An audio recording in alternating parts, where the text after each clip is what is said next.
Merci Jean-Marc, et je voudrais d'abord remercier Jean-Marc et la chaire Arts et Sciences pour l'invitation et pour ce superbe colloque. Et si vous ne connaissez pas la chaire Arts et Sciences, eh bien, je vous invite à vous renseigner, à prendre mieux contact avec. C'est un très très beau projet et qui précisément traite et œuvre au niveau des carrefours entre l'art, la science et la technologie. Et l'installation, le programme de recherche-création dont je vais vous parler précisément au carrefour de ces trois domaines. Et vous allez voir qu'on va naviguer un petit peu entre les trois. Et ce que je souhaiterais, c'est qu'à la fin, l'impression qui se dégage est que les trois sont tout à fait complémentaires et qu'aucun des deux ne peut être évoqué ou considéré sans les deux autres. Alors, quand je parle de généalogie et de descendance d'une harpe à nuage, c'est que la harpe à nuage est un instrument météo-électronique qui lie en temps réel les nuages qui passent au-dessus d'elle et les transforme en musique. Alors, quelle est la généalogie de cet instrument ? Eh bien, elle se perd dans la nuit des temps, et une des choses les plus fascinantes, je crois, de la science et de l'astrophysique, comme on vient de la voir, c'est la recherche des origines. C'est l'histoire de l'histoire des origines. Nos origines ne sont pas les mêmes aujourd'hui qu'au temps de la Grèce antique, par exemple. Et les origines de la harpe à nuage, eh bien, ce sont les harpes éoliennes. Les harpes éoliennes sont des instruments dont l'origine se perd dans la nuit des temps. Les plus simples et les plus courantes, c'est un boîtier sur lequel sont tendus des cordes de différents matériaux, de différents diamètres, et que vous placez dans un courant d'air et qui chante. Et qui chante avec les variations de la vitesse du vent. Le chant est très étonnant, c'est quelque part entre le violon et le chant du hibou. Et parfois, ça donne des accords magnifiques et qui laissent rêver, et parfois des sons extraordinairement étranges et très inquiétants. Les premières harpes éoliennes recensées datent de la Crète. On en a mentionné quelques-unes en Crète. Il n'y a aucun instrument, évidemment, qui a subsisté. Et la première qui est mentionnée par écrit, c'est le kinnor du roi David. Le kinnor, c'est une harpe hébraïque qui suspendait dans sa fenêtre pour la laisser chanter avec le vent. Mais elle n'avait pas été conçue spécifiquement pour ça, mais c'est la première mention écrite d'un instrument à cordes qui chante avec les vibrations du vent. Et je vais faire une parenthèse avant de continuer pour vous parler d'un personnage étonnant qui est Anaximandre de Milet. Pourquoi Anaximandre de Milet ? Il vivait un petit peu, disons, à la même époque. Et je vous ai localisé Milet ici, c'est dans la Turquie actuelle. Anaximandre de Milet a été un élève de Thalès de Milet, et a été un professeur de Pythagore. Donc il était vraiment dans un passage de génération, un passage de connaissances qui est très important pour la science contemporaine. Mais surtout, Anaximandre est le premier à avoir proposé, à avoir postulé que les phénomènes naturels devaient trouver leur explication dans la nature et non pas dans la volonté des dieux, dans la volonté de phénomènes surnaturels. Et c'est pour ça qu'on le considère généralement comme le pionnier, ou pas le fondateur, mais à l'origine de la science moderne. Et pour vous donner une idée du type de théorie qu'il a postulée, la première, par exemple, c'est que la Terre flotte dans l'espace et n'est suspendue par rien. N'est suspendue à rien. Elle flotte libre dans l'espace. Évidemment, pour lui, la Terre était cylindrique, ce qui est un peu curieux pour nous, mais l'idée d'une Terre qui flotte dans l'espace et n'est soutenue par rien est un des plus grands sauts conceptuels de l'histoire des sciences. Il a également postulé que toute vie est née dans la mer. Les animaux terrestres et les hommes descendent des poissons par une forme d'évolution adaptative. Alors, évidemment, l'évolution que considérait Anaximandre n'a rien à voir avec l'évolution darwinienne, mais ce qui est fascinant, c'est quand même que 2400 ans avant Darwin, Anaximandre postule que toute la vie sur la Terre est née ou a été engendrée par l'évolution d'animaux marins. Et finalement, ce qui nous concerne un peu plus aujourd'hui dans cette conférence, c'est que les nuages naissent de l'évaporation de l'océan. Ils sont transportés par les vents et retombent en pluie dans les rivières et les fleuves qui retournent l'eau à l'océan. Donc il avait compris le cycle de l'eau. Et là, on est pratiquement 5 siècles avant Jésus-Christ. Qu'est-ce que ça signifie pour nous ? C'est que pour la première fois, on considère que les mers, les fleuves et les océans, les rivières, la pluie, les nuages et le vent ne font qu'un. Ils ne sont qu'un seul système.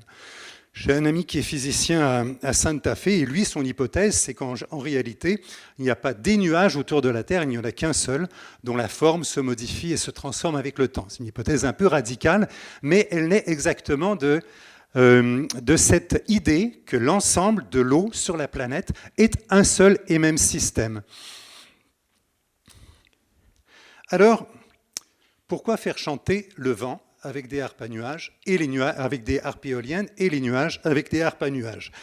Il y a plusieurs raisons, elles sont toutes aussi bonnes les unes que les autres. La première, c'est parce qu'ils chantent déjà. Ils n'ont pas besoin de chanter sans nous, ils portent leur propre chant, ils portent leur propre harmonie interne, leur propre ordre et leur propre rythme. Deuxièmement, à cause de cette très belle citation, le chant est cette clarté qui repousse l'obscur. Je ne sais pas de qui elle est, et si vous arrivez à le découvrir, je serai enchanté que vous m'envoyiez la référence. Et finalement, parce que leur chant compte des histoires qui viennent de très loin. Lorsque vous voyez passer au-dessus de vous des nuages qui viennent d'Afrique du Nord, par exemple, leur forme raconte des histoires atmosphériques, des légendes qui se sont passées sur des continents très éloignés. Ça n'est pas d'aujourd'hui qu'on pense que les nuages chantent et racontent des histoires. Le poète Samuel Coleridge, en 1795, a écrit ce très beau poème sur la harpe éolienne, qu'il est très difficile de traduire parce que c'est du très vieil anglais. Mais dans ce poème, il y a l'ensemble de la puissance de la connexion de la vie à l'univers. Il y a l'amour, il y a le désir, il y a des fées, il y a des elfes, il y a tout ce mélange de poésie, d'enchantement et presque de science qui est nécessaire pour constituer un monde. Ma première rencontre avec une harpe éolienne, c'était une rencontre littéraire également. C'était dans ce livre, Vendredi ou les limbes du Pacifique, de Michel Tournier, où le personnage principal découvre un crâne de bélier, un bélier mort en fait, et donc il prend le crâne, le nettoie, le suspend dans un arbre en attachant entre les cordes les tripes séchées de l'animal. Le bélier mort ne chante pas, sauf le jour où arrive une tempête, et à ce moment-là, son chant se fait entendre, est extrêmement puissant, assez inquiétant très probablement, mais à l'intérieur, dans la démarche du héros de Michel Tournier, se trouve cette idée que même quand le bélier est mort, il peut reprendre vie par le chant qu'on lui donne en le plaçant dans le vent et dans l'atmosphère. La première harpe éolienne construite spécifiquement et délibérément pour chanter avec le vent a été construite par le polymathe Anastasius Kircher, qui a inventé une série d'instruments assez particuliers. Vous voyez ici en bas à droite un piano à chat. Lorsque vous appuyez sur une touche, un marteau tape la queue du chat et le chat miaule. Et donc évidemment, on choisit des chats qui ont des voix qui sont accordées sur des notes différentes. Et donc on a un piano à chat. Et l'instrument qu'a dessiné en fait Kircher, vous le voyez ici. Et à partir de là, les harpes éoliennes se sont diffusées à grande vitesse. Elles étaient très en vogue, en particulier en Angleterre et en Allemagne à l'époque romantique. Et voici une image qui a été publiée dans le Scientific American de 1885. C'est une harpe éolienne qui est dans le vieux château de Baden-Baden. Alors je vous invite à regarder ce qu'on voit par la fenêtre. On voit l'atmosphère, et dans l'atmosphère, qu'est-ce qu'on voit? On voit des oiseaux et on voit des arbres. On reviendra là-dessus un peu plus tard. Les harpes éoliennes sont tombées en disgrâce après un certain temps parce que les matériaux qu'on utilisait étaient des matériaux périssables. Elles se dégradaient très très rapidement avec le vent, mais depuis l'apparition des matériaux synthétiques, depuis l'apparition de procédés métallurgiques un petit peu plus élaborés, elles se sont démultipliées et maintenant il en existe littéralement des milliers. On en trouve partout, de toutes les tailles, de toutes les dimensions. L'objet qui est en haut à gauche, c'est un orgue à vent. Celui-là fonctionne avec des tubulures. Celui qui est à droite est en Montana. En haut et à droite est en Montana. Vous voyez qu'il est très très grand. Et également, on connaît le travail de l'artiste australien Alan Lamb, qui lui fait chanter des câbles de plus d'1 kilomètre de long qu'il tend à travers des vallées ou des gorges. Vous pourrez trouver sur Internet les chants des harpes éoliennes de Alan Lamb. Je ne sais pas d'ailleurs si j'ai peut-être ici... Est-ce que j'ai un son de harpe à nuage, de harpe éolienne? Je serais censé en avoir un ici, mais on n'entend rien.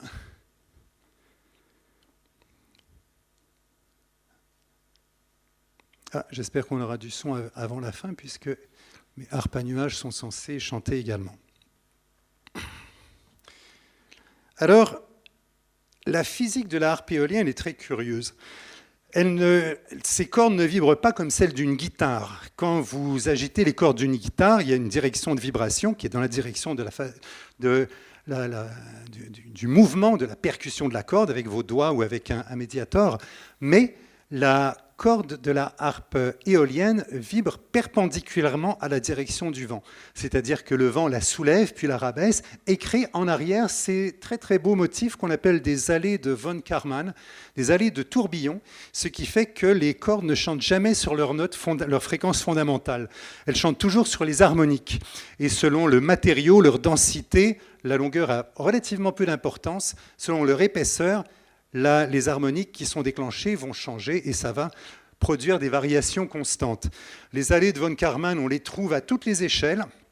On les trouve, voici une autre reproduction dans un phénomène physique, où on les voit encore de façon plus claire, dans un liquide dans lequel on injecte un matériau coloré et qu'on fait circuler autour d'un cylindre. Et en voici à échelle encore plus grande. Donc à gauche, vous voyez le vent qui modifie les nuages au-dessus d'un pic des Açores en plein Atlantique. Et vous voyez comment les allées de von Karman se forment autour de ce pic. Et à droite, en arrière d'un avion à réaction, un autre exemple d'allées de von Karman qui se produisent dans l'autre sens. La personne qui a expliqué le mouvement des cordes des harpes éoliennes s'appelle Helmholtz, von Helmholtz. Et c'est à lui également qu'on doit l'explication de ces très beaux nuages que vous avez peut-être déjà vus, qu'on appelle des cirrus de Kelvin-Helmholtz. Leur forme est aussi compliquée que leur nom. Leur vrai nom, c'est l'instabilité de Kelvin-Helmholtz, qui se forme à la limite de deux couches de température très différentes et qui se déplacent l'une par rapport à l'autre. Et c'est quand j'ai vu ces nuages-ci que je me suis dit peut-être que les nuages racontent en fait les mêmes histoires que le vent. Et je n'ai pas pu m'empêcher de penser, en voyant ces inscriptions dans le ciel, à quel point elles ressemblaient aux inscriptions elfiques sur l'anneau du Seigneur des Anneaux. Alors, quelles sont ces histoires que les nuages racontent ? Eh bien, la première chose qu'il faut considérer, c'est que les nuages ont une forme et ne sont pas aléatoires. Les premières personnes qui ont essayé de comprendre la physique du nuage ont considéré que les nuages étaient en fait un peu comme des dalles rectangulaires dans lesquelles les molécules d'eau étaient réparties de façon aléatoire. Et là, on réalise et on démontre qu'un nuage, sur un nuage qui a cette configuration, le photon qui arrive dans une certaine direction avec une certaine intensité ressort du nuage en bas avec la même direction et la même intensité, ce qui veut dire en langage de tous les jours que le nuage est transparent. Alors on sait que les nuages ne sont pas transparents, et pour mieux les comprendre, il a fallu procéder à des analyses et des études nettement plus complexes, dont je vais vous parler très brièvement un petit peu plus tard. Mais pour nous, pour la harpe à nuages, la chose importante, c'est que les nuages matérialisent et décrivent les formes du vent. Et j'ai ici donc une série de nuages dont les formes vont être de plus en plus insolites. Ça, ce sont des virgas, donc ce sont des précipitations qui n'atteignent pas le sol. Voici des nuages qui sont très familiers, qui sont donc les cirrus de beau temps.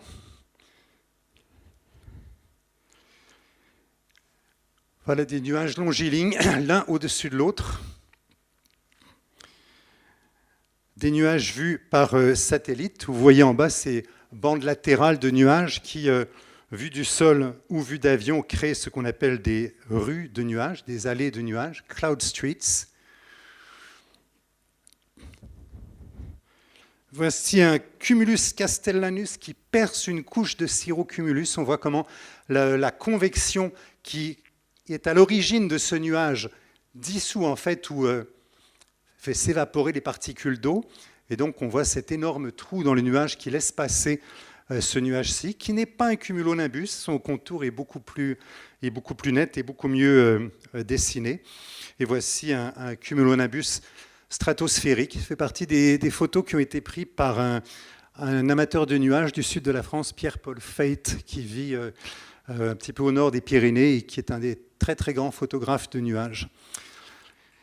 Voici maintenant encore une autre famille de nuages assez étrange qu'on appelle les mammatus. Comment on appelle comme ça, parce que ça ressemble à des mamelles en fait. Et ça se produit quand la couche d'air basse est plus chaude que la couche d'air supérieure. Et donc le nuage, en fait, coule dans l'atmosphère au lieu de s'élever. Les mammatus prennent des configurations parfois très étonnantes et assez inquiétantes. Et il est vrai qu'on les voit très très souvent en dessous de cumulonimbus très denses. Les supercellules orageuses, celle-ci a été prise au centre des États-Unis, un pays qui est propice aux tornades. Voici une autre, évitée de justesse par un navire. Une troisième, qui ressemble pratiquement à un vaisseau extraterrestre. Et ici, la rencontre de deux cellules orageuses. Et clairement, si on avance sur la route à la rencontre de ces deux cellules, on prend très très vite conscience que le nuage n'est pas nécessairement un objet paisible et tranquille en dessous d'un nuage comme celui-là. Typiquement, voici le genre de scène qu'on observe. Parmi les nuages qu'on voit rarement, certains ont des formes qui sont peut-être plus tranquilles. Voici par exemple un ange, une scutigère, c'est un mille-pattes, une sirène et un anneau dans le ciel, un petit peu comme un rond de fumée. Et je vais terminer cette galerie de nuages avec, presque terminée, avec cette photo sur laquelle je vous encourage à regarder la parenté qui existe entre les formes des arbres et celles des nuages. On a presque l'impression que le nuage ici est une continuation des frondaisons de l'arbre. Et puis, bien sûr, pour faire le lien avec la présentation précédente, voici les nuages de Jupiter, et tous les amateurs de nuages rêvent d'aller un jour justement dans l'atmosphère de Jupiter pour aller voir ce qui se passe au milieu de tourbillons comme celui-ci, dont la taille est à peu près égale à celle de la Terre. La formation des nuages a donné lieu à de nombreuses théories. Voici une image tirée des météores de Descartes, où l'on voit des petites particules qui s'évaporent du sol et qui tourbillonnent, des petites gouttelettes d'eau, et qui montent, et qui à un moment donné prennent une direction particulière, et ensuite, par la façon dont elles se subdivisent et passent au-dessus des montagnes, créent les différentes variétés de nuages. C'est la théorie de Descartes sur la formation des nuages. Descartes remplissait l'atmosphère de particules et de molécules. C'est ce qu'on fait également aujourd'hui. La nature a horreur du vide, mais c'était une des phrases préférées de Descartes.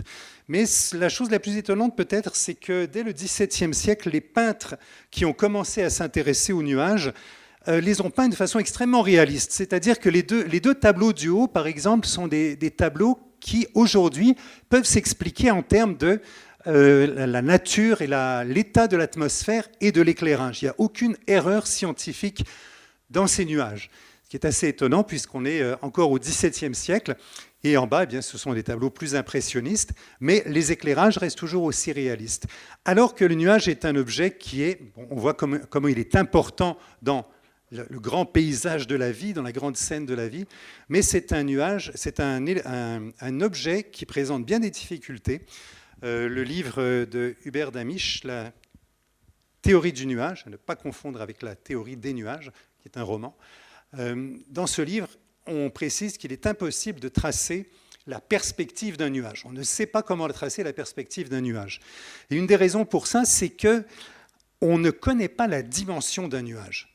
Si on regarde un nuage, on ne le sait pas, sans autre élément, on ne sait pas s'il mesure 100 mètres ou 1 kilomètre. Typiquement, aujourd'hui, on dit qu'il s'agit d'un objet multifractal. Il est autosimilaire, enfin, il est similaire à toutes les échelles. Et il a fallu attendre très longtemps avant que l'on ne comprenne la théorie de la formation, la théorie de la géométrie des nuages. Le mot géométrie du nuage en soi semble être un oxymore.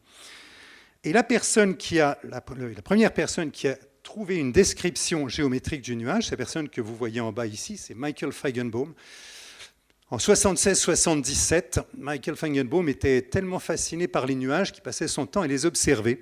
Il avait une carte de voyageurs, de scientifiques américains, de l'Institut, l'association américaine, je ne sais plus comment ça s'appelle, National Science Administration, qui faisait qu'il pouvait prendre l'avion gratuitement pour aller partout aux États-Unis. Et il aimait tellement observer les nuages que sa carte lui a été retirée parce qu'il voyageait trop. Et il a fini en fait par comprendre les phénomènes qui menaient à l'apparition de la turbulence. On voit le diagramme qui est en bas ici. Et ce qui a produit une des nouvelles constantes universelles de la nature. Cette constante, c'est le rapport entre cette distance et cette distance, qu'on appelle la constante de Feigenbaum, qui est devenue une des nouvelles constantes universelles. C'est la constante de Feigenbaum. Et pourquoi je le mets en parallèle avec Kepler? Eh bien, c'est que le changement de paradigme qu'a introduit Feigenbaum en produisant une géométrie de nuages est du même ordre que celui que Kepler a introduit en comprenant que les orbites des planètes n'étaient pas circulaires mais elliptiques. Puisque jusqu'à Kepler, on pensait, jusqu'avant Copernic en fait peut-être plutôt, ou Tycho Brahe, on pensait que le mouvement des planètes était... on ne pensait pas qu'il était aléatoire, mais le mot même de planète, wanderer, signifiait astre errant. Et on n'arrivait pas à le comprendre, ce qui fait qu'on les utilisait pour faire de la divination. Enfin, il y avait toutes sortes de choses un petit peu magiques au niveau des planètes. Plusieurs tentatives ont été faites pour régulariser le mouvement des planètes. Il y a eu la théorie des épicycles de Ptolémée. Et Kepler est le premier à avoir compris que les planètes tournaient sur des orbites qui n'étaient pas circulaires mais elliptiques. C'est un énorme changement de paradigme. De la même façon, Feigenbaum a compris que les nuages n'étaient pas aléatoires, mais pouvaient être rapportés à des géométries multifractales. Et de ce fait, les nuages ont rejoint la catégorie des objets organisés, en même temps que les montagnes ou d'autres phénomènes naturels. Et ce faisant, par cette transformation, le nuage a complètement et profondément transformé ce qu'on entendait par ordre et organisation. Les termes d'ordre et d'organisation ont été étendus pour incorporer la géométrie des nuages. Vous voyez ici des nuages, un plan de nuages de type stratus qui est rapporté ici ensuite à un modèle 3D. Et de cette façon, eh bien, on arrivait mieux à les comprendre et le terme de géométrie du nuage prenait un sens.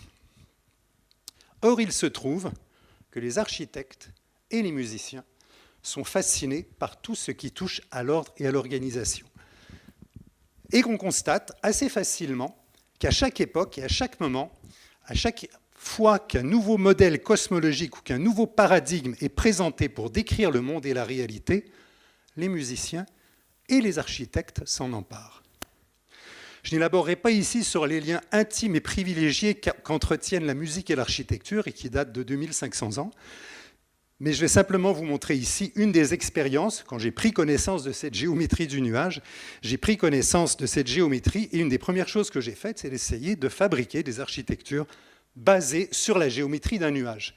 Basées sur la géométrie d'un nuage, c'est-à-dire qu'elles évoluent dans le temps comme un nuage évolue. Donc j'ai pris un nuage de type stratus, j'ai analysé son mode d'évolution et j'ai fait évoluer une forme basée bêtement sur des cubes et des cylindres sur mon ordinateur jusqu'à ce que j'obtienne quelque chose qui me semble adéquat pour un programme architectural, ce qu'on appelle un architectone au sens de Malevich, une formule qui peut devenir architecture pourvu qu'un programme et une fonction lui soient impartis. Donc ça, c'est une stéréolithographie, impression 3D de premier ordre que j'ai faite en 1997 et qui est un bâtiment basé sur la géométrie d'un nuage. Les proportions, la disposition, l'orientation des éléments correspondent à celle d'une cellule nuageuse en évolution. Et bien sûr, j'ai aussi tenté de convertir la géométrie d'un nuage en musique. La première tentative était très laborieuse puisque j'ai pris la géométrie du nuage et j'ai pris une partition et j'ai fait note par note et c'était laborieux, ennuyeux et la musique l'était autant. Alors j'ai essayé de procéder de façon beaucoup plus directe et j'ai créé ainsi les premières harpes à nuages. La première est basée directement sur la géométrie de cet objet-ci. Elle a chanté dans la ville d'Amos au nord du Québec en 1997. Je l'avais appelée la première corde de la harpe keplérienne. Alors si je l'appelais keplérienne, c'est que la façon dont elle était accordée correspondait à la façon dont Kepler imaginait que les planètes chantent. C'est-à-dire que plus le nuage était éloigné, plus la note était grave. Évidemment, on pouvait inverser le propos, mais dans ce cas-là, c'était une orchestration keplérienne. Donc ça, c'est la toute première. Et bien qu'elle ait été assez sommaire à tous les points de vue, sa portée n'était que de 4000 mètres, elle a attiré énormément d'attention. Et il y a eu en particulier une nuit de pleine lune, où des nuages en bande traversait le ciel à grande vitesse. Et en allant voir la harpe pour voir comment elle chantait, j'ai réalisé qu'autour de la harpe, des dizaines de personnes s'étaient allongées avec leur sac de couchage, étaient restées dans ce parc pendant toute la nuit pour écouter chanter la harpe en regardant le spectacle du ciel. Et à partir de ce moment-là, j'ai réalisé à quel point installer un objet comme celui-là modifiait toutes les échelles de temps et d'espace dans lesquelles on se trouve. D'un seul coup, on réalise que le paysage devient immense. D'un seul coup, on peut attendre 20 minutes que ce nuage qu'on voit à l'horizon passe au-dessus de la harpe, et ces 20 minutes passent comme peut-être quelques minutes. La façon dont fonctionne la harpe est extrêmement simple. À l'intérieur se trouve un appareil que les météorologues connaissent très bien, qu'on appelle un lidar. Mais je ne vais pas élaborer sur le fonctionnement du lidar, c'est comme un radar qui fonctionne avec un laser. Mais en fait, c'est exactement comme un lecteur de CD ou de DVD géant tourné à l'envers. C'est-à-dire qu'on envoie un laser pulsé vers le nuage, et le signal du laser rebondit sur le nuage et revient dans un télescope. Dans un laser, c'est une toute petite lentille, ici c'est un télescope. Et donc, à partir de là, le faisceau laser qui arrive dans le nuage, il peut avoir 3 destinées. Une partie traverse le nuage et va se perdre dans l'espace. Une partie est absorbée par le nuage et une partie rebondit et réfléchit vers le télescope. Le temps de parcours du signal laser nous donne la hauteur du nuage. Et puis la densité du signal, l'intensité du signal retourné nous donne la densité du nuage. Et à partir de là, eh bien, on peut commencer à travailler. On peut dire par exemple que plus le nuage est haut, plus la note est aiguë, et plus le nuage est dense, plus la note est forte. De telle sorte qu'un nuage qui est très haut va chanter avec une toute petite voix très aiguë, un nuage très léger et très haut, alors qu'un nuage d'orage va chanter avec une voix grave et très forte. Évidemment, c'est à ce moment que s'arrête la partie arbitraire, la partie scientifique et formelle de la transposition, et c'est là qu'intervient le processus de composition. C'est là qu'entre la partie artistique, musicale proprement dite. Donc je vous présente ici la toute première interface qu'on a faite pour composer de la musique avec les harpes à nuages et qui est faite pour associer les différents paramètres du nuage aux différents paramètres musicaux. Elle a l'air un peu compliquée, mais un musicien qui est familier avec la musique contemporaine et les synthétiseurs peut apprendre à s'en servir en moins d'une demi-heure. Et plusieurs personnes sont venues composer des mélodies et des symphonies de nuages sur cette interface. Le son, évidemment, le son du nuage, à ce moment-là, était produit uniquement à partir de notes MIDI. Donc, c'est des notes préenregistrées, la plupart sont synthétisées. Donc, les sons n'étaient pas particulièrement originaux, par contre, ils étaient très réalistes, et on pouvait faire chanter les nuages sur différents instruments. On aimait beaucoup, par exemple, les pianos, qui donnaient quelque chose d'assez contemporain. Ça a beaucoup évolué depuis, comme vous allez le voir. Mais pour le moment, je vais vous montrer également que, et comme vous le savez, les nuages sont à différentes altitudes. Les harpes à nuages que nous avons maintenant portent à près de 8000 mètres d'altitude. C'est-à-dire que les nuages qui nous échappent, c'est le sommet des cumulonimbus, mais on ne le voit pas de toute façon, puisqu'il est masqué par la base, et les nuages de type Cirrus, qui sont très très hauts et très difficiles à détecter. Tous les autres, on les capte et on les détecte. Et ça nous permet de créer un instrument qui est polyphonique, en associant différentes altitudes, différents intervalles d'altitude à différents instruments. Si je fais une analogie ici, par exemple, avec un orchestre classique, eh bien de 0 à 1500 mètres, je peux associer 3 octaves et déclarer, par exemple, que ce sont les cuivres qui vont chanter sur cet intervalle. Ensuite, de 1000 à 4800 mètres, 1000 à 4800 mètres, je vais placer les bois, et ainsi de suite. Et dans les zones où les intervalles se superposent, eh bien, j'ai différentes familles d'instruments qui chantent simultanément. Et les percussions, comme les timbales, se trouvent limitées à des intervalles extrêmement étroits, de telle sorte que quand on entend par exemple un coup de timbale, eh bien, on sait que le nuage est passé sur un de ces intervalles plus sombres que vous voyez ici. Et de la même façon, eh bien, quand on prend connaissance, quand on connaît un petit peu l'orchestration, on est capable de dire que si tel instrument chante, c'est que le nuage est à telle altitude, ce qui autrement est très difficile à percevoir. Alors, l'association des différents instruments avec les différentes altitudes, c'est une orchestration.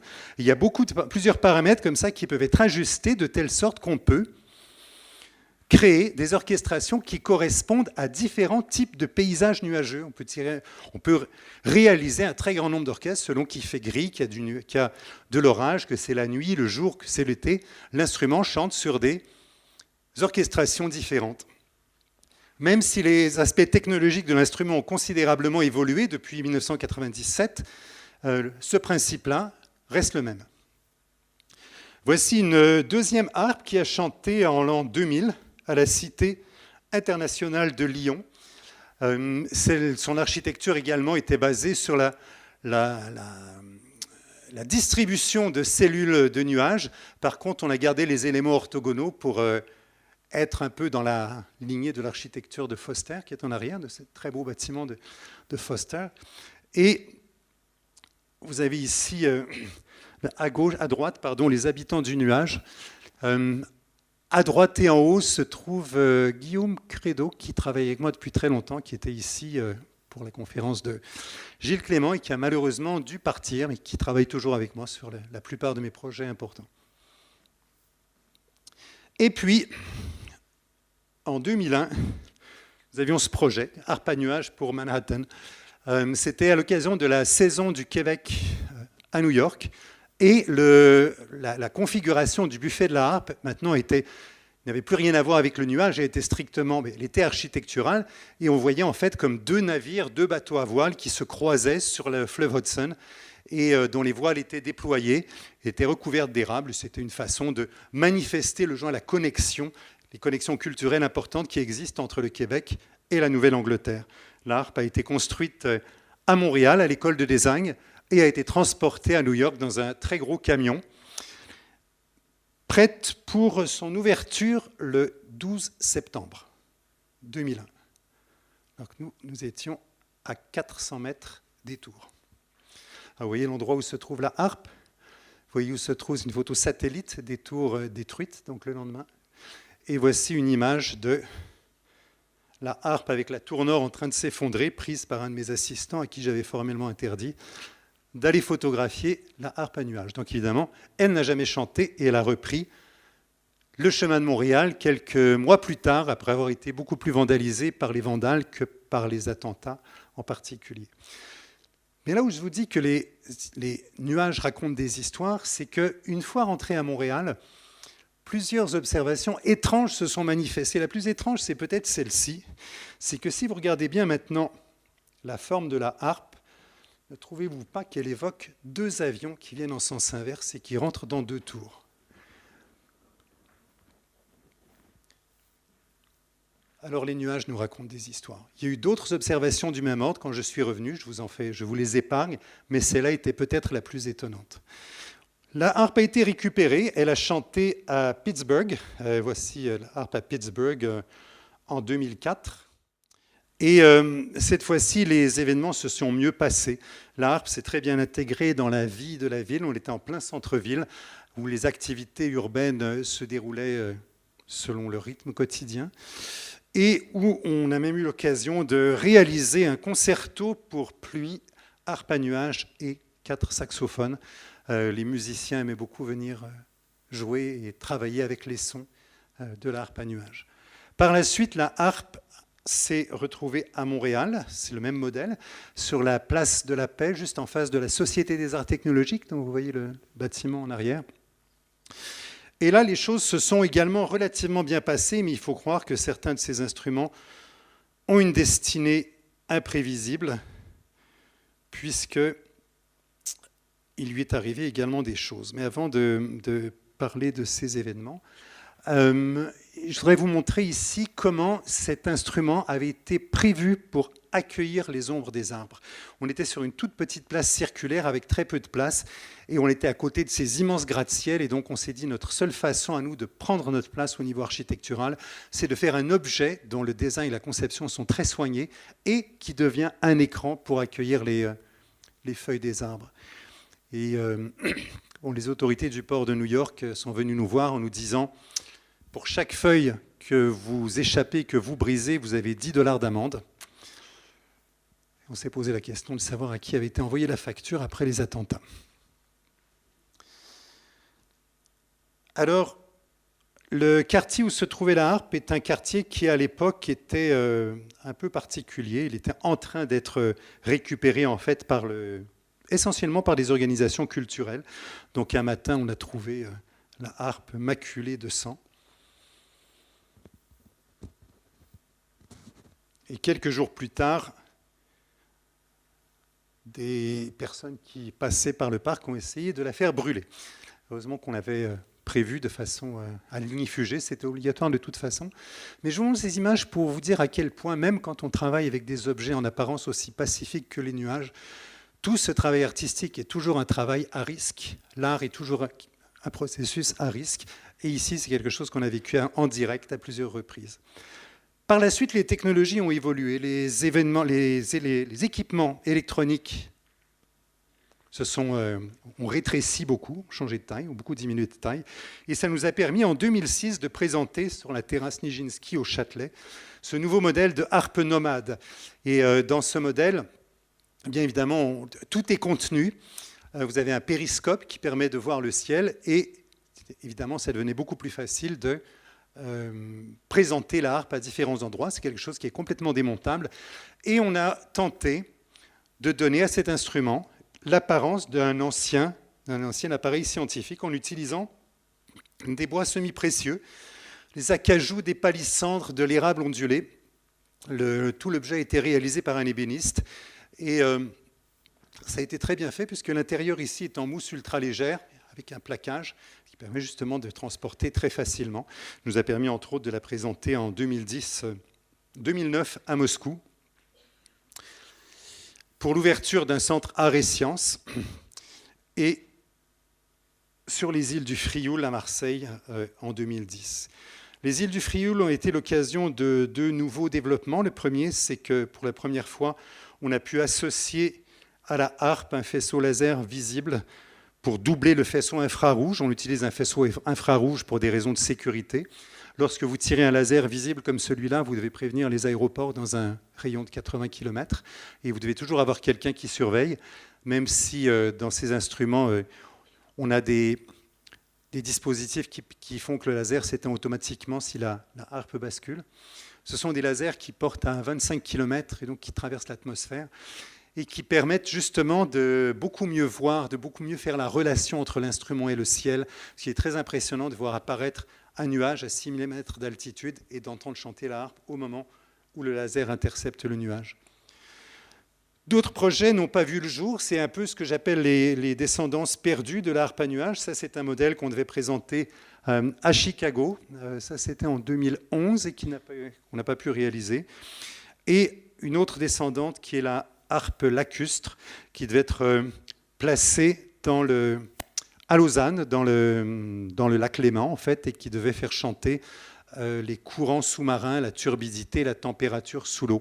Ça n'a pas pu se faire parce que les coûts d'implantation d'un objet comme celui-là dans un lac étaient bien trop importants pour une installation temporaire, mais il nous en est resté une sculpture qui chante. Mais la dernière mouture, la dernière version de la harpe à nuage chante avec tous les paramètres de l'atmosphère.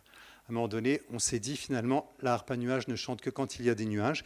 Eh bien, on va aller chercher tous les paramètres. Et donc, la dernière version chante avec la température, la pluviosité, la luminosité, la pression barométrique, la vitesse et la direction du vent, l'altitude et la densité des nuages, l'humidité, le champ électrostatique, le pourcentage de couverture nuageuse et la foudre dans un rayon de 40 km.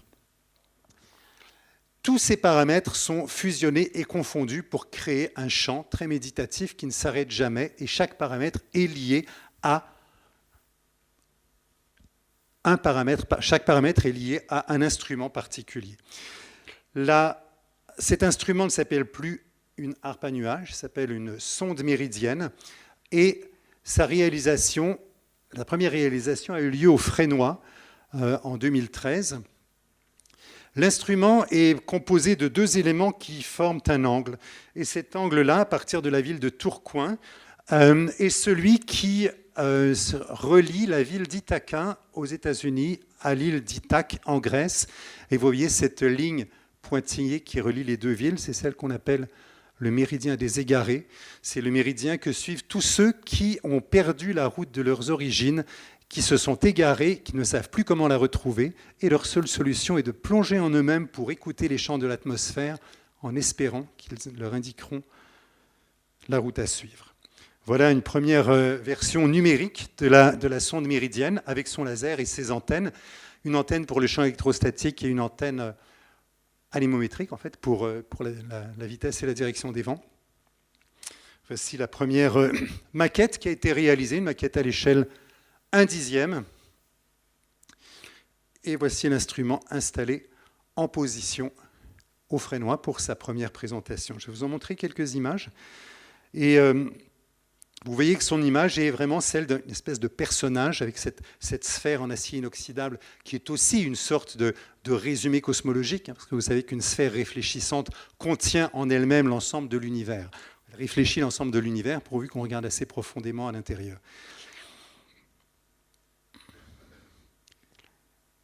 Et je vais attirer votre attention sur le petit plateau en laiton que vous voyez à mi-hauteur. Et ça, je vais vous rappeler également que je vous avais demandé de regarder sur la harpe éolienne de Baden-Baden les oiseaux qui passaient dans le ciel. Sur ce plateau étaient placées des graines. Et sur le plateau étaient également placés des petits capteurs. Donc l'idée était que les oiseaux qui viennent se poser sur le plateau picorent les graines et que le bruit des oiseaux qui picorent les graines s'ajoute au bruit des chants de l'atmosphère. Ça n'a malheureusement pas marché. On n'a pas vu d'oiseaux. Mais on ne désespère pas pour les prochaines présentations. Également, ce tube de laiton ici qui est percé, c'est un dispositif de spatialisation sonore. C'est un dispositif qui fait en sorte que même si vous êtes devant la harpe et que la harpe est une source, la sonde est une source d'émission unique, le son est spatialisé. Et dans certaines circonstances, on peut même avoir l'impression qu'il vient dans l'arrière.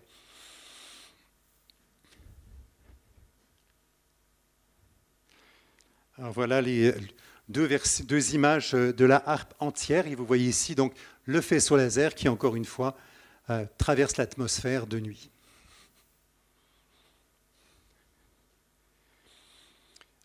Et une dernière image qui montre la relation de la sonde méridienne avec les arbres qui font également partie, bien sûr, des grands cycles de l'atmosphère. Alors, à mesure que la harpe a évolué, on a également fait évoluer les principes de composition sonore. Et dans la ville d'Amos, donc en 1997, lorsque la harpe chantait sur des notes de piano, un petit garçon est passé à côté de la harpe et a dit « Ça ne fait pas ce bruit-là des nuages ». On s'est dit « La vérité sort de la bouche des enfants. Quel bruit peut bien faire un nuage ?» Alors comment faire en sorte pour que non seulement les orchestrations et les modulations proviennent du nuage, mais également la synthèse sonore, que ce soit le nuage qui soit à l'origine de la synthèse, comme s'il était le sciateur d'un synthétiseur. Et donc on a développé 2 modules pour ça. Le premier est un module très simple, il enregistre la courbe, le profil du nuage, et transforme le profil du nuage dans la dernière demi-heure en onde audio. Donc on prend directement le profil du nuage, puis on le réduit, et on le répète, et ensuite on le connecte pour éviter les scratchs quand les ondes se répètent, et ça nous donne le chant du nuage. Cette technique donne des résultats assez étonnants, puisqu'à chaque fois qu'on a une nouvelle mesure, l'onde sonore change, et donc ça change en permanence, et là ça devient l'oscillateur qui permet directement d'extraire le son de la harpe à nuage du nuage lui-même. Et la deuxième, celle sur laquelle on travaille en ce moment et on trouve actuellement que c'est la plus prometteuse, c'est tout simplement par synthèse additive. Donc on va repérer la hauteur du nuage à des intervalles réguliers qui varient entre 3 et 30 secondes. Et ces hauteurs nous donnent les proportions des différentes harmoniques qui constituent le son. Alors pour ceux qui ne sont pas familiers avec la synthèse harmonique ou avec la musique spectrale, je vais faire une description très rapide. La première ligne ici, c'est la première harmonique, donc c'est la note fondamentale. Donc ici, on a cette proportion relative de la première harmonique, proportion relative de la deuxième, proportion relative de la troisième. Un petit schéma vous permettra de mieux le voir. J'ai pris exactement les proportions qui apparaissent sur ce dessin. Et voici par exemple la première harmonique, la note fondamentale. On voit en haut que sa proportion est de 0,449. Le nuage était à 4490 mètres d'altitude à ce moment-là. La deuxième harmonique, celle qui a été mesurée quelques secondes auparavant, était à 4530 mètres, donc on est à 0,453. Et vous voyez, j'ai dessiné la deuxième harmonique et j'ai dessiné la somme des deux, qui est le signal généré par les deux harmoniques, et ainsi de suite. Et on ajoute les harmoniques les unes après les autres. Ici, voici la troisième. Et puis ici, voici une image avec 11 harmoniques. Vous voyez qu'en haut, c'est plus ou moins compréhensible. Et on a toutes les proportions des différentes harmoniques. Et on remarque qu'à chaque fois que l'harmonique principale tombe à zéro, toutes les autres harmoniques tombent à zéro. Et ça nous donne ce signal qui est assez complexe ici. On monte comme ça jusqu'à 80 harmoniques. 80 harmoniques, on est largement dans le domaine des ultrasons. Mais on sait que des phénomènes qui se passent au niveau des ultrasons peuvent avoir une influence au niveau du son audible, ne serait-ce que par les battements entre deux ultrasons. Si vous avez un ultrason à 40 kHz et un autre à 41, et vous entendez un son à 1 kHz. Ils introduisent également des phénomènes de déphasage dans les ondes audibles, et donc ils agissent même si on ne les entend pas directement. À partir de cet ensemble d'harmoniques, on a créé un véritable instrument de composition de musique spectrale, nettement plus complexe que le précédent, dans lequel on a un tableau où tous les paramètres du nuage, qui sont les paramètres atmosphériques ici, sont associés à tous les paramètres musicaux. Et à chaque fois qu'on place un point ici dans ce tableau et qu'on ajuste un paramètre, on a un instrument. On prend la densité du nuage, par exemple, et on dit qu'on veut que la densité varie de cette valeur-là à cette valeur-là. Et on dit qu'on voudrait que la densité soit associée, par exemple, à la fréquence, donc à la note qui est émise. Et là, on a le champ de la densité du nuage. Ça permet de travailler sur d'étirer ou de rétrécir les échelles si les paramètres ne varient pas assez vite. Et également, pour les paramètres qui ne varient pas assez vite dans le temps, l'instrument comporte un processus de fractalisation dans lequel chacun des paramètres atmosphériques qui sont à gauche ici peut être fractalisé en étant tout simplement répété sur lui-même. Et on a par exemple, sur celui d'en bas ici, on a la température. Et admettons qu'on ait une prise de température à tous les 15 secondes, c'est insuffisant pour faire de la musique. Et à ce moment-là, on prend toute cette courbe et on la répercute sur chacun de ces segments pour obtenir celui-ci. Le procédé peut paraître très simple, mais il est très familier à ceux qui s'intéressent au nuage, parce que quand on s'intéresse à prendre le profil d'un nuage, bien souvent les mesures sont assez espacées et on ne sait pas ce qui se passe exactement entre les mesures. C'est un peu comme un arpenteur. Et les physiciens qui s'intéressent au nuage ont essayé différentes techniques pour combler ce vide entre deux mesures. Ils n'ont jamais réussi à démontrer que celle-ci était moins bonne que les autres, que c'est la plus simple. Donc on l'a considérée, on la maintient maintenant, ce qui fait qu'à partir de ces ensembles de notes, on est capable de produire des symphonies atmosphériques, ce qu'on appelle des atmosphéries, composées avec un très très grand nombre de paramètres virtuellement infinis. La dernière étape de la composition consiste à travailler l'enveloppe des notes, parce que comme vous le savez, si vous avez un ton continu, c'est extrêmement ennuyeux, c'est même très très pénible à l'oreille. Et on travaille avec un tableau qui nous permet de gérer indépendamment les enveloppes des 80 harmoniques. Il y a plusieurs façons, on a 3 modules pour gérer les enveloppes. Sur celui-ci, par exemple, ça c'est une enveloppe standard avec attack, decay, sustain, release, donc l'enveloppe standard d'un synthétiseur, par exemple. On a également des enveloppes qu'on peut contrôler complètement à la main, où l'harmonique monte, descend, avec le nombre de points qu'on souhaite, avec la durée de chaque harmonique. Et finalement, on a des harmoniques comme celle-ci, qui s'ajustent avec un seul paramètre à partir de l'équation du corps noir, l'équation du rayonnement du corps noir. Un seul paramètre nous permet de contrôler la valeur de la courbe. Ici, on a par exemple la radiation du corps noir à 2000 degrés Kelvin. Plus la température est basse, plus la radiation est étalée, et donc l'attaque devient moins franche. Merci beaucoup pour votre exposé passionnant et très poétique. J'ai été très étonné d'apprendre qu'il y a eu autant d'actes de vandalisme sur ces merveilleux objets et quelle en est l'origine. Écoutez, si on avait la solution, c'est vrai que quand on navigue dans ces milieux, le milieu de l'art, le milieu de la science, etc., ce sont quand même des milieux qui sont généralement assez protégés du monde, mais l'art doit se confronter à la réalité des choses et à la réalité du monde. Et il est vrai que le fait d'être à proximité des Tours pendant le 11 septembre avec toute notre équipe a été quand même un événement assez traumatisant.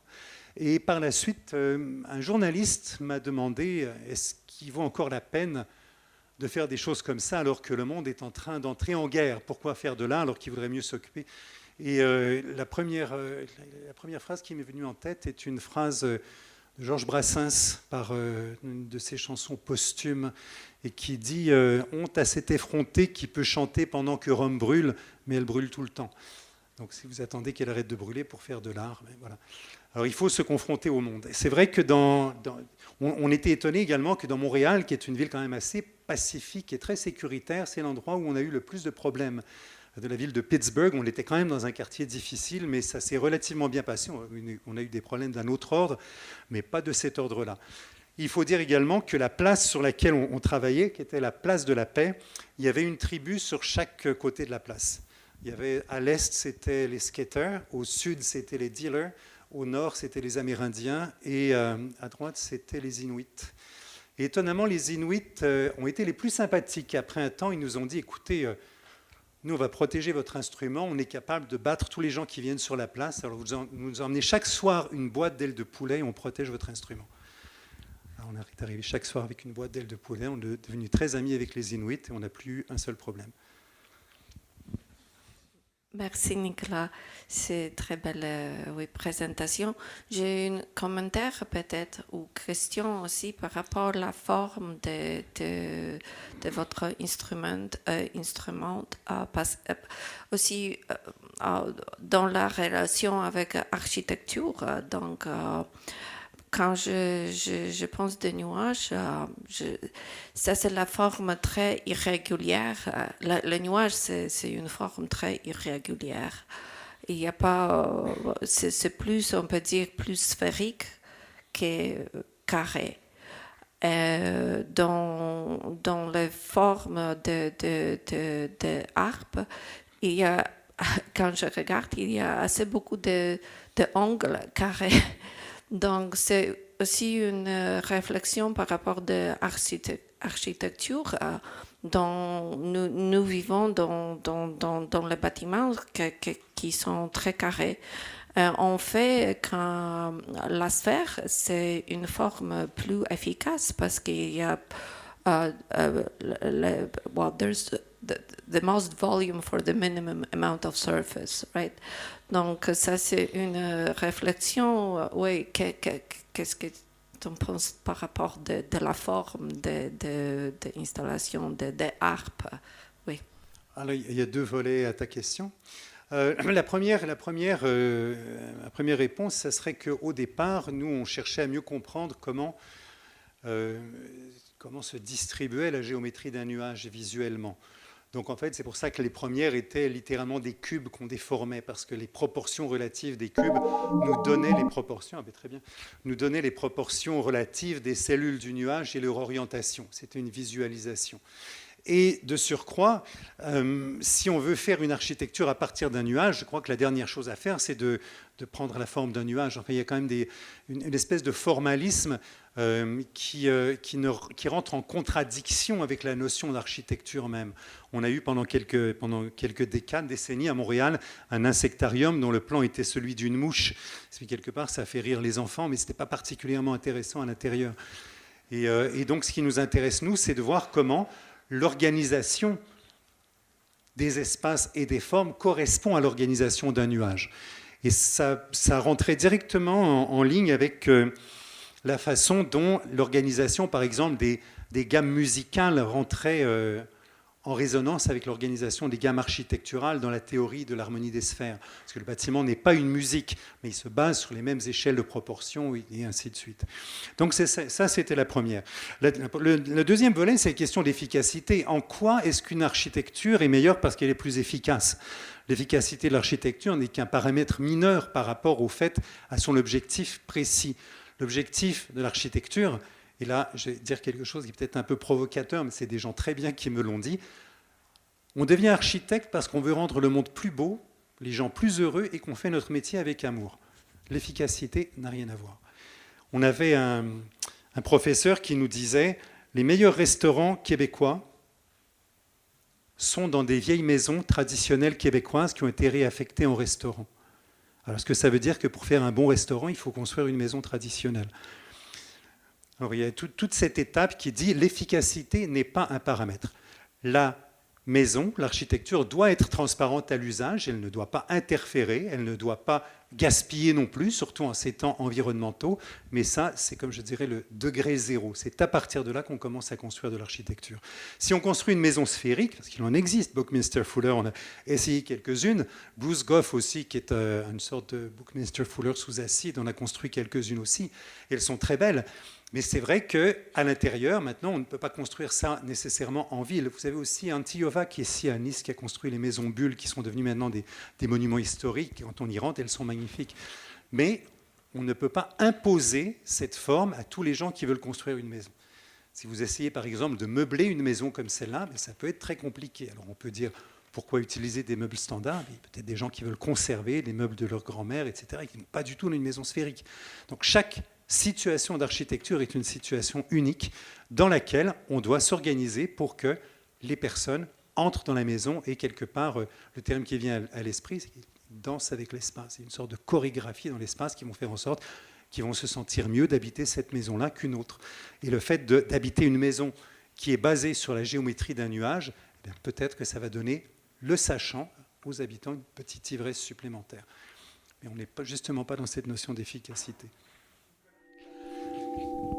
Vous entendez la harpe à nuage à Pittsburgh. À Pittsburgh, c'était très très simple. On avait une seule harmonique. Il y a une seule onde sinusoïdale, mais le son est polyphonique, donc elle se superpose et crée des phénomènes de battement et d'interférence.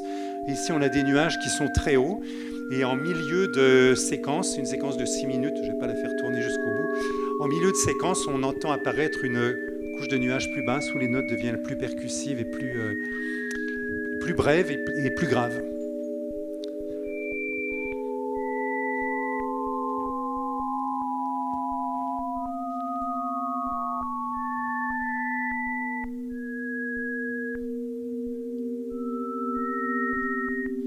Et donc là, on est relativement près du son des harpes éoliennes où chaque corde émet des harmoniques qui sont toutes des sinusoïdes très très simples.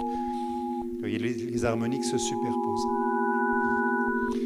Les paramètres qui sont contrôlés par le nuage ici sont la hauteur de la note, le volume de la note, la durée, les phénomènes, la durée de l'attaque. Il faut une trentaine de paramètres pour complètement définir une note de musique. Ici, on en a 5 ou 6 seulement qui sont définis, mais c'est une des orchestrations les plus simples.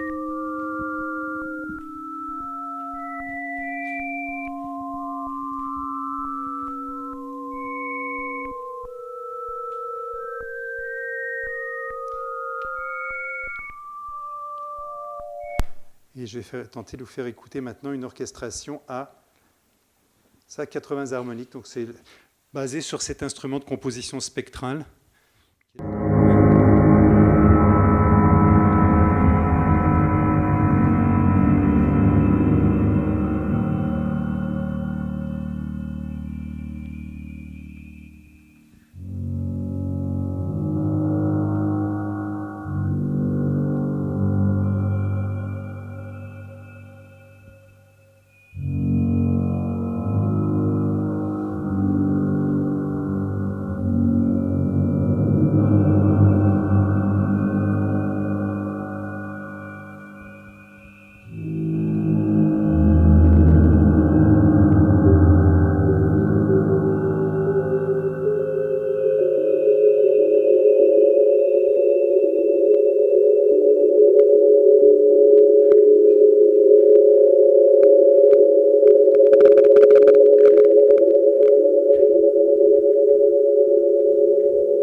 il est très difficile de réaliser des enregistrements de harpe à nuages pour l'une des raisons, et celle que je vous ai mentionnée en début de conférence, c'est que parfois le nuage s'en va et qu'on reste avec 20 minutes de silence. Alors 20 minutes de silence quand on est dans la nature et qu'on voit le ciel, les nuages, ça passe tout seul. Et sur un CD, c'est plus ou moins acceptable. Et voilà. On a quelques enregistrements, mais l'instrument lui-même est composé à la fois de la harpe et de l'ensemble de son environnement.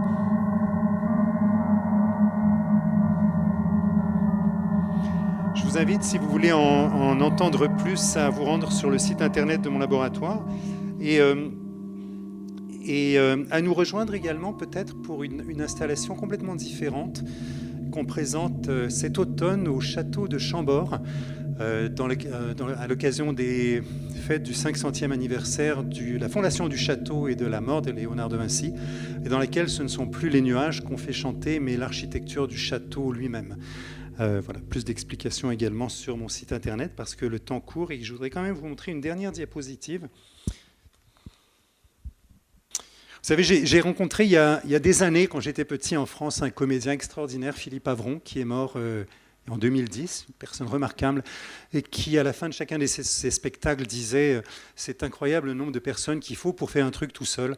Et j'aurais voulu vous montrer justement les 4 membres principaux de mon équipe, grâce à qui ce projet est possible. David Saintonge, ingénieur, Guillaume Crédo, architecte, Pierre-Yves Brèche, mathématicien, et Vincent Cuesson à la programmation musicale. Je vous remercie de votre attention et n'oubliez pas d'écouter les nuages.